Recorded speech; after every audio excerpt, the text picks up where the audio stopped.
Hello, everybody. First of all, I'd just like to thank Bridget and the Institute for this invitation. Also to thank you. It's been very, very interesting speaking to you all, well, most of you, over the last 2 days. I've learned an awful lot and realized how much more I still have to learn. And then thirdly and formally, just to state a disclaimer that I'm speaking in a personal capacity and not on behalf of the European Commission. So first of all, over the next 15 minutes, just to give a little detail about myself. I was the communication coordinator for the Party of European Socialists election campaign in 2014. And for the, inverted commas, hot phase of that campaign from March until May, I was the official press officer for Martin Schulz, who was the PS Spitzenkandidaten. Currently, I'm in the European Commission as a communication advisor and cabinet member in the Juncker Commission. This picture really encapsulates what I'd like to talk about as to why I think the Spitzenkandidaten concept or process has a strong case for 2019. This is election night in 2014. You can see the top red arrow is the European parties, and they will have a crucial role in 2019 in formalizing the Spitzenkandidaten process. And then the bottom arrow will have just as big a role. They are in this picture, they're the 700 members of the media and press who are there in the plenary chamber in the European Parliament in Brussels on election night. The small little red arrow in the middle is me.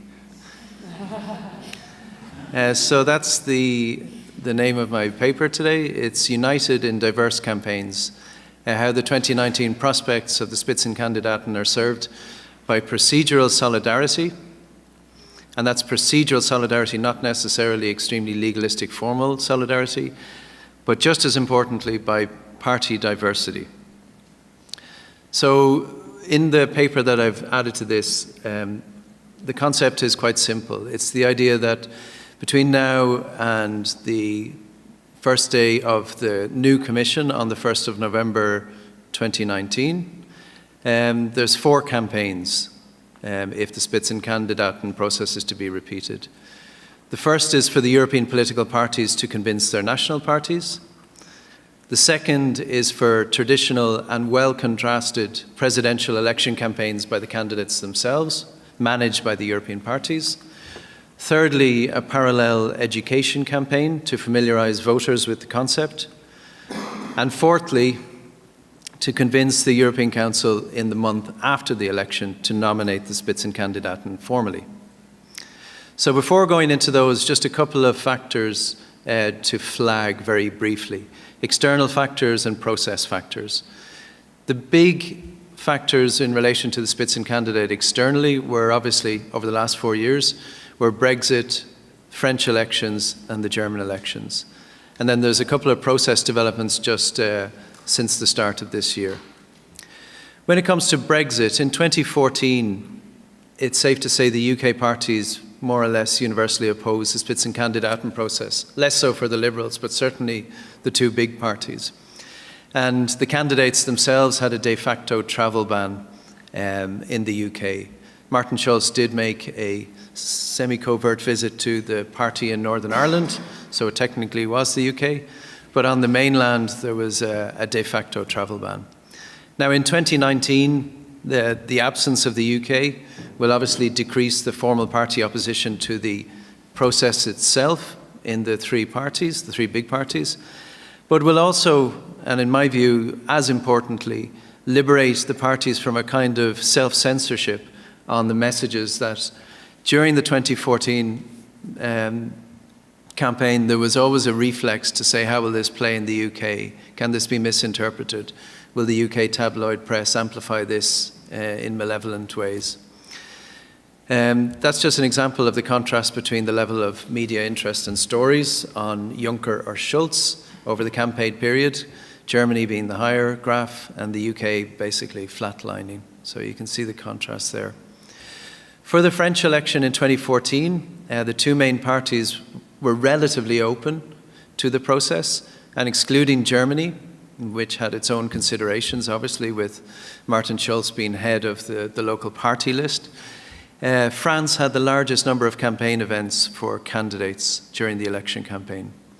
And in 2019, you have an interesting twist. You have an overtly pro-EU president, but an overtly pro-EU president who is publicly skeptical of the Spitzenkandidaten process. In Germany, in 2014, as we'll see later, Germany was the rock of legitimization for the process, with party and media working to educate and promote after the election, even more so than during the election. In 2019, the factors that we need to look at are, first of all, it doesn't seem likely at the moment that there will be a German candidate, and the big test will be what is the level of electoral memory of the 2014 election. So these are the different stages that has actually been produced by the Commission in terms of building on the Spitzenkandidaten model. Already political parties are developing manifestos. We'll see a little later that there's been a couple of developments with the issuing of a recommendation by the Commission, a report by the Parliament, and then at an informal European Council on the 23rd of February, initial reactions from the European Council. Following on from that, we'll have the selection of the candidates, either in November for the European People's Party in Finland, and then the European elections in May, and then we'll see the follow-on process afterwards. So there's, as I said, 4 different stages. The first stage is the European parties convincing national parties. So one thing to note in 2014, the actual formal election party congresses where each European party selected its candidate were considered a success. The ALDE one in Brussels, the PS one in Rome, and the EPP in Dublin. But beyond that, there's a lot to improve on. And the first is that there's a complete absence of programmatic support, where in the national campaigns by the respective parties, there was no reflex to include the candidates in the programmatic rolling out of that campaign. There was no real explicit links to the national manifestos. There was no real links to campaign material other than the standalone events where the candidates were invited to the different countries, with a couple of minor exceptions. And then, of course, there's the issue of funding. So what needs to change for 2019? If the parties are to embrace this, they need to poll to see not only what the reaction is, because I think the questions can be asked in different ways.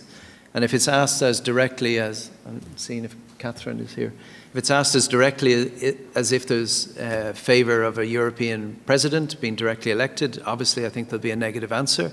But I think there's nuanced ways that that can be presented. And we'll see why that's important later. Need to make the European party link visible, the reference to the party in the literature. We also need to be selling the benefits, not minimising the negative perception. And the idea that if we are to have a more political European Commission, that by definitions has a knock-on effect of the orientation for the next 5-year period. So things should not be presented in a national context only. There should be set-piece events to introduce the candidate and educate on the process. And the last one, but most importantly, there should be the sharing of data on likely voters. The second campaign, and the one that I have most direct experience of, is the traditional presidential campaign. A couple of different elements here: funding, turnout, example of turnout, and the debates. The funding issue. Just a little reminder that the two main parties ran their 28 member state-wide elections over a 3-4 month period on a couple of different coloured shoestrings. It was very, very small budgets. The EPP had 1.5 million, the PS had 1 million for the direct campaigns. Comparatively, in the same elections in Spain, each of the two main parties spent 10 million on their election campaigns, and even on a smaller scale and more comparative.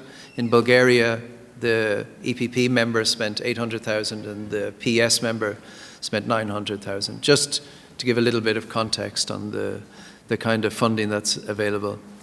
Having said that, there is an ongoing, and very, very recently, there has been some progress between the European Council and the European Parliament in the way European parties are funded. And I think that needs to be developed a lot further, but significant steps are being made, and also the considerations behind them are as significant. Now, from a campaign perspective, turnout is the key. And this is our mental picture of the European Parliament, and this is the reality. So the EU election is a turnout election, not a persuasion election. So the actual electoral map has that huge slice of non-voters. And if they were represented in the chamber, they would have 437 seats. So I think that's the most important element, and I think that's missed a lot in terms of the tactics for the election. And I was really encouraged over the last 2 days to hear how many references there were to the impact of a presidential element or a figurehead. What we did in 2014 was we engaged a small startup, a political startup in France, who had had enormous success on combining analytical data and the very traditional idea of door knocking in the Hollande campaign in 2012 and the Macron campaign of last year. They're Léger, Muller and Pons. And then we used those tactics to have our Knock the Vote campaign in 2014. Now, the only thing missing from this very nice, coherent strategy was money. So being able to put it into practice was quite the challenge. However, I think there are some indications that it does work. I was very taken with that paper, Spitzenkandidaten in 2014 election, does personalization increase turnout, or it seems to be positive. And then there was a private study done for the Party of European Socialists by Léger, Muller, Pons, which gave a similar indication. But the scale is minimal. And until this is done on a scale that's similar to the Hollande campaign or the Macron campaign, you won't really see. But the 2019 opportunity is there for grassroots mobilization. Another element is the European debates. I know Ryan is going to go into detail on this, so I'll be as quick as possible. A couple of quick observations. They were well structured, but there was low TV audiences, small distinction in positions between the candidates, and a weak connection between the different debates. So in my opinion, the Maastricht debate was probably the most successful as a model upon which to build, because the broadcaster was in charge. The academic institution, the university in Maastricht, was kind of a facilitator. And the party's candidates were in a very traditional debate where they had to try as much as possible to show distinctions. So I think that worked quite well. In Florence, I do have to say that while the debate was extraordinarily interesting from an insider perspective, it was definitely the institution, the academic institution first, and the broadcaster second. So in this case, it was Sky Italia. And they were essentially streaming a conference rather than trying to reach a TV audience. And I think that's something we need to look at in 2019. The so-called big debate in the European Parliament, then just before the election, had the most logistical support, but I think the EBU ran into difficulty, the European Broadcasting Union, where they should have perhaps engaged with the national broadcasters and give them a little more autonomy rather than setting down a very uniform approach. So what could change for 2019? First of all, a link between the debates, broadcaster in charge, single negotiating process, national broadcasters leading, and a contrast in positions between the candidates. The golden rule should be, how can I reach the biggest audience? Because having an extraordinarily interesting debate for specialists doesn't get us very far in terms of developing the European political space. So back to the education process. On the 7th of February, as I mentioned, the European Parliament issued a report in favour of the Spitzenkandidaten. That was followed up by a recommendation by the European Commission. And I think these were very good steps, but the most important element to mention is that these were markers that were down that extend the timetable. Raising the awareness of the process means raising expectations of the process. That's the key. So the fourth campaign was persuading the European Council. This time round, the key word was no automaticity. The idea that you don't automatically become European Commission President if you're the winner or the biggest party. But 2014 was about the tensions between the formal decisions and the public expectations. So just after the elections at the first European Council, Angela Merkel famously said that Jean-Claude Juncker was one of a number of viable candidates. It was the reaction to that that I think was the key single incident in the whole 2014 process.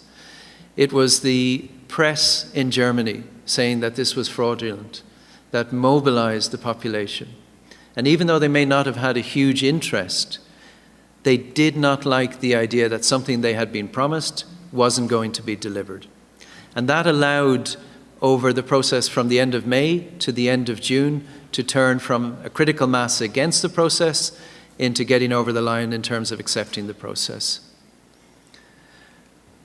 In between the European election at the end of May and the one at the end of June, we had this very memorable moment. And this, for me, encapsulates the idea that you can have a lot of opposition, but if you have educated the public well enough, you are going to create that expectation that compels you to deliver.